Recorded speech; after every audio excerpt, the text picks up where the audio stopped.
KPU Kota Makassar kini bersiap melakukan verifikasi berkas. KPU Makassar pun tengah berkoordinasi dengan Bawaslu Kota Makassar dan sejumlah pihak terkait untuk selanjutnya melakukan verifikasi berkas. Verifikasi berkas untuk memastikan bakal calon memenuhi syarat administrasi pencalonan. Pemeriksaan kesehatan.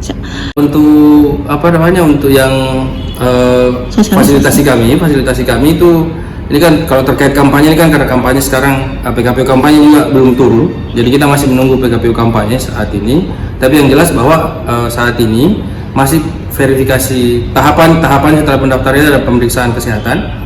Kemudian besok kita akan laksanakan bersama Bawaslu untuk verifikasi administrasi. Nah, nanti setelah itu baru kita mengecek hal-hal lain sampai kemudian nanti di penetapan. Tahapan penelitian persyaratan bakal calon kepala daerah ini dijadwalkan hingga 21 September mendatang.